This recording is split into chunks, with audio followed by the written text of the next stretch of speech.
रह करके वे यहाँ पर उन बेटियों को पढ़ा सकती हैं।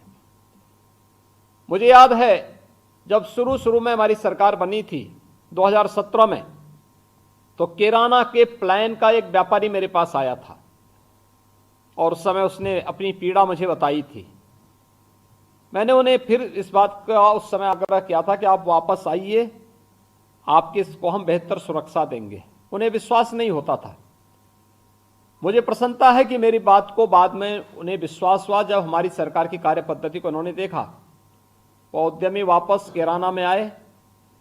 अभी 3 माह पहले मैं स्वयं किराना गया था। मुझे प्रसन्नता है कि उसी किराना में जहां पलायन हो रहा था वहां फिर से उद्यम वापस फिर से फल फूल रहा है। पेट्रोल पंप लग रहे हैं, बड़े बड़े मॉल बन रहे हैं। और मैं उस परिवार में मिलने के लिए गया था। मैंने इस परिवार से पूछा था, मैंने कहा आज आपको कोई दिक्कत तो नहीं? उन्होंने कहा नहीं। उस परिवार में 6ठी क्लास की एक बेटी ने मुझे बताया, उन्होंने कहा साहब हमें स्कूल जाने में कोई भय नहीं लगता है, लेकिन मैं एक दिन सुन रही थी कि वो फलाना अपराधी एक अभी जमानत पे आया है और चौराहे पे घूम रहा था। तो मैंने वहां के पुलिस प्रशासन से पूछा, मैंने कहा भी आखिर ये अपराधी कैसे बाहर घूम रहा है? आपने देखा होगा अगले दिन ही उस अपराधी ने अपने बेल को कैंसिल करा करके वापस जेल में चला गया और परसों ही उसे आजीवन कारावास की सजा भी हुई है। यानी न केवल हम लोगों ने अपराधियों के मन में एक भय पैदा किया, बल्कि इन अपराधियों के कृत्यों को भी प्रोसिक्यूशन को तेज कराते हुए उन्हें समय पे सजा दिलाने का कार्य भी किया है। और इसका परिणाम है कि बेहतर कानून व्यवस्था और सुरक्षा की स्थिति न केवल प्रदेश में सुरक्षा का एक बेहतर वातावरण बनाई है, बल्कि निवेश की संभावनाओं को आगे बढ़ाया है। और इस निवेश के माध्यम से प्रदेश में 1,61,00,000 से अधिक लोगों को, नौजवानों को रोजगार और नौकरी भी प्राप्त हुई है। आज प्रदेश में किए गए रिफॉर्म का परिणाम है कि प्रदेश इज ऑफ डूइंग बिजनेस में 16-17 में जिसकी रैंकिंग 14वें 15वें स्थान पर थी, आज वो नंबर 2 स्थान पर है। ये वही प्रदेश है जिसमें हम लोगों ने बेहतर वातावरण देने का काम किया, रिफॉर्म किए, 21 सेक्टोरियल पॉलिसीज बनाई और पिक एंड चूज नहीं। आप अपनी प्रदेश सरकार की नीतियों के क्रम में आइए और उस क्रम में आकर के प्रदेश की इस पॉलिसी का लाभ उठाइए, प्रदेश में निवेश करिए, यहां के नौजवानों को रोजगार दीजिए। मुझे प्रसन्नता है कि 1,61,00,000 नौजवानों को यहां पे रोजगार और नौकरी देने का कार्य हमारे उद्यमियों ने प्रदेश के अंदर किया। प्रदेश में एक बेहतर वातावरण सुरक्षा का आज बना है। पर्व और त्योहार शांतिपूर्ण तरीके से मनाए जा रहे हैं। प्रदेश में प्रदेश की एक छवि को पूरे देश ने स्वीकार किया है। और प्रदेश का जो परसेप्शन था, लोग मानते थे उत्तर प्रदेश का मतलब जहां विकास नहीं हो सकता, उत्तर प्रदेश का मतलब जहां पर लोगों का विकास में रुचि नहीं है। लेकिन आज वही उत्तर प्रदेश देश के अंदर केंद्र सरकार के द्वारा संचालित 50 योजनाओं में अग्रणी भूमिका का निर्वहन करके देश को लीड कर रहा है। उत्तर प्रदेश की बदलती हुई तस्वीर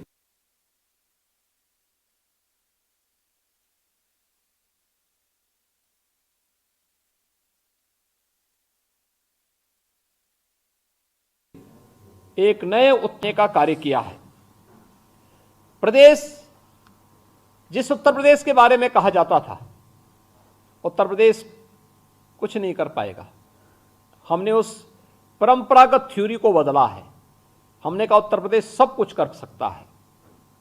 और सब कुछ करने का मतलब 1947 से 2017 70 वर्षों में जिस उत्तर प्रदेश में 1.5 एक्सप्रेसवे बने थे, आज वही उत्तर प्रदेश 7 नए एक्सप्रेसवे के साथ उत्तर प्रदेश के बेहतरीन, दुनिया के वर्ल्ड क्लास इंफ्रास्ट्रक्चर के साथ आज आ रहा है। पूर्वांचल एक्सप्रेसवे लखनऊ से पूर्वी उत्तर प्रदेश को, गाजीपुर और वाराणसी को जोड़ने के लिए बनकर के तैयार हो चुका है। प्रधानमंत्री जी ने अभी 3 माह पहले इसका उद्घाटन भी किया है। बुंदेलखंड एक्सप्रेसवे हमारा लगभग बनकर के तैयार होने जा रहा है। गोरखपुर लिंक एक्सप्रेसवे लगभग 40% कार्य पूरा हो चुका है। दिल्ली मेरठ 12 लेन का एक्सप्रेसवे अभी 1 महीने पहले इसका लोकार्पण हो चुका है। गंगा एक्सप्रेसवे प्रधानमंत्री जी ने अभी 2 माह पहले इसका शिलान्यास किया है। यह मेरठ को प्रयागराज से जोड़ेगा और बलिया लिंक एक्सप्रेसवे तथा लखनऊ कानपुर एक्सप्रेसवे पर कार्य भी युद्ध स्तर पर आगे बढ़ रहा है। ये 7 नए एक्सप्रेसवे के साथ साथ उत्तर प्रदेश ने अपनी सभी इंटर स्टेट कनेक्टिविटी को 4 लेन के साथ जोड़ने का कार्य किया है। हमारी नेपाल के साथ जुड़े हुए बिहार, झारखंड, छत्तीसगढ़, मध्य प्रदेश, राजस्थान, उत्तराखंड, हरियाणा या फिर दिल्ली से जो भी हमारी कनेक्टिविटी होगी, सड़क कनेक्टिविटी को हम लोगों ने 4 लेन के साथ जोड़ने का कार्य किया है। हर जिला मुख्यालय 4 लेन के साथ जुड़ेगा। हर तहसील मुख्यालय और विकासखंड मुख्यालय भी 2 लेन के साथ जुड़ेगी। प्रदेश के अंदर एक बेहतरीन कनेक्टिविटी देने के साथ ही हम लोगों ने मेट्रो की सुविधा भी प्रदेश के अंदर दी है। मुझे याद है 2017 के पहले गाजियाबाद के कुछ हिस्सों में और नोएडा में भी थोड़ी बहुत मेट्रो की सुविधा थी, लेकिन आज प्रदेश के अंदर गाजियाबाद में इसका विस्तार किया गया है, नोएडा, ग्रेटर नोएडा में विस्तार किया गया है, लखनऊ में, कानपुर में नई मेट्रो का संचालन हो चुका है, आगरा में मेट्रो पर तेजी के साथ कार्य चल रहा है। प्रदेश के अंदर एयर कनेक्टिविटी को भी और बेहतर करने का कार्य किया गया है। देश की पहली रैपिड रेल दिल्ली मेरठ के बीच में 32,000 करोड़ रुपए की लागत से युद्ध स्तर पर कार्य चल रहा है और हमारा प्रयास होगा कि नवंबर 2023 तक हम इसका संचालन करवा लें। प्रदेश के अंदर एयर कनेक्टिविटी 2017 के पहले उत्तर प्रदेश में मात्र 2 एयरपोर्ट फंक्शनल थे। आज उत्तर प्रदेश में 9 एयरपोर्ट वर्तमान में क्रियाशील हैं, जिसमें प्रदेश और देश के 75 गंतव्यों तक आसानी से वायु सेवा का आनंद लिया जा सकता है। हम लोग वर्तमान में 11 नए एयरपोर्ट पर कार्य कर रहे हैं और यही नहीं, उत्तर प्रदेश आने वाले समय में 5 इंटरनेशनल एयरपोर्ट का पहला स्टेट होगा। एशिया का सबसे बड़ा एयरपोर्ट जेवर में हम लोग बना रहे हैं। कुशीनगर का एयरपोर्ट फंक्शनल हो चुका है। अयोध्या में एक इंटरनेशनल एयरपोर्ट बन रहा है। लखनऊ और वाराणसी की एयरपोर्ट पहले से क्रियाशील है। अलग पूरे प्रदेश में हमने वायु कनेक्टिविटी को भी बेहतर करने का कार्य किया है। मेडिकल क्षेत्र में भी ये वही उत्तर प्रदेश है जहां की स्वास्थ्य सेवाओं को हमेशा प्रश्न खड़ा होता था। आज हम सब जानते हैं कि 1947 से 2017 तक उत्तर प्रदेश में केवल 12 गवर्नमेंट मेडिकल कॉलेज बन पाए थे। आज हम लोग उत्तर प्रदेश में 33 नए गवर्नमेंट मेडिकल कॉलेज बना रहे हैं और ये 33 में से भी हम लोग 17 तो क्रियाशील कर चुके हैं, यानी इन पर इसमें प्रवेश भी प्रारंभ हो चुके हैं। शेष पर युद्ध स्तर पर कार्य प्रारंभ हो रहा है। उत्तर प्रदेश की ये जो इंफ्रास्ट्रक्चर को बढ़ाने की व्यवस्था है, यह भी हम लोगों ने इन 5 वर्षों के अंदर प्रदेश की नई कार्य पद्धति को दिखाते हुए प्रदेश के प्रत्येक नागरिक के जीवन में परिवर्तन लाने के उद्देश्य से किया।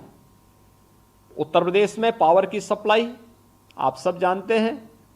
उत्तर प्रदेश से आप जुड़े हैं, आप अपने आप में एक व्यक्ति नहीं, अपने आप में एक संस्था है। आपके साथ स्वयं भी हजारों लोग जुड़े हुए हैं। आपने उनकी दिनचर्या को देखा होगा। विद्युत के अभाव में उनके कार्य पद्धति पर पड़ने वाले प्रतिकूल प्रभाव को भी महसूस किया होगा, लेकिन आज बिना भेदभाव के 24 घंटे की विद्युत की आपूर्ति उत्तर प्रदेश में हम लोग कर रहे हैं। पहले यही उत्तर प्रदेश था जिसमें 2 घंटे 4 घंटे बामुश्किल बिजली मिलती थी और कब बिजली आएगी कोई पता नहीं था। लेकिन ये आज उत्तर प्रदेश में हम 24 घंटे बिजली की आपूर्ति कर रहे हैं। हर घर नल की योजना में अब तक 30,000 गांवों में पानी की व्यवस्था हम लोग घर घर नल तक कर रहे हैं और इसको हम लोग शीघ्र 50,000 गांवों तक पहुंचाने की कार्रवाई को आगे बढ़ा रहे हैं। स्मार्ट सिटी मिशन में कार्य करने का हो या अमृत योजना के अंतर्गत नगरीय क्षेत्रों में बुनियादी सुविधाओं का विस्तार करने का हो, ग्रामीण क्षेत्र में बैंकिंग सेवाओं के विस्तार का हो, प्रदेश के परंपरागत उद्यम एमएसएमई को प्रदेश के अंदर वन डिस्ट्रिक्ट वन प्रोडक्ट के नाम पर बढ़ा करके इसको तकनीक के साथ जोड़ने, इसको मार्केट के साथ जोड़ने, इसको बेहतरीन सुविधाओं से युक्त करके इसके प्रमोशन का हो, ये सभी कार्य प्रदेश के अंदर व्यवस्थित रूप में किए गए। और हमें बताते हुए प्रसन्नता है, ये वही उत्तर प्रदेश है आज इसमें dedicated freight corridor, eastern and western dedicated freight corridor का जंक्शन भी उत्तर प्रदेश के अंदर ही मिलता है। उत्तर प्रदेश में फिल्म सिटी का, इंटरनेशनल फिल्म सिटी का निर्माण कार्य भी हमारे युद्ध स्तर पर आगे बढ़ रहा है। उत्तर प्रदेश में मेडिकल डिवाइस पार्क भी हम लोग पश्चिमी उत्तर प्रदेश में बनाने जा रहे हैं। उत्तर प्रदेश में प्लास्टिक पार्क के निर्माण की कार्रवाई चल रही है, टॉय पार्क के निर्माण की कार्रवाई चल रही है। उत्तर प्रदेश में फार्मा पार्क के निर्माण की कार्य को भी हम युद्ध स्तर पर आगे बढ़ा रहे हैं।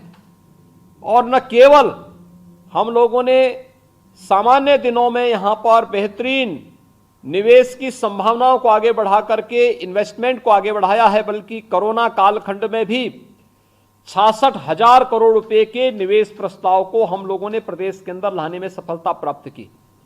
देश का पहला डिस्प्ले यूनिट उत्तर प्रदेश में लगती है कोरोना कालखंड के दौरान। ये आप सभी उद्यमियों के द्वारा जो एक बेहतरीन वातावरण निवेश का प्रदेश के बारे में बनाया गया, उसका परिणाम है कि देश के अंदर अगर निवेश के कोई 2 गंतव्य चुनने होंगे, उसमें से उत्तर प्रदेश एक होगा। और हर देश और दुनिया का बड़ा उद्यमी और निवेशक उत्तर प्रदेश में निवेश करना चाहता है, इसलिए क्योंकि उत्तर प्रदेश ने कानून का राज होगा ही नहीं बल्कि है, यह एक संकल्प लिया और उस संकल्प के साथ सबको जोड़ने का कार्य किया है।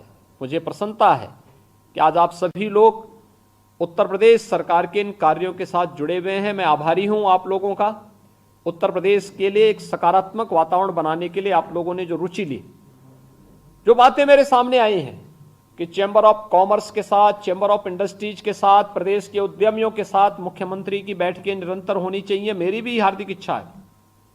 हम सब जान रहे हैं हमारी सरकार 5 साल का कार्य अपना पूरा करने जा रही है, लेकिन 5 साल में से हमारी सरकार को सही मायने में अगर कार्य करने के लिए मिला तो 3 साल ही मिले। 2 साल तो कोरोना जैसी महामारी ने हमारी सरकार के कार्य को ब्रेकर का काम किया, लेकिन बिना रुके, बिना डिगे, बिना झुके हम लोगों ने कोरोना प्रबंधन का भी मॉडल देश और दुनिया के सामने प्रस्तुत किया है।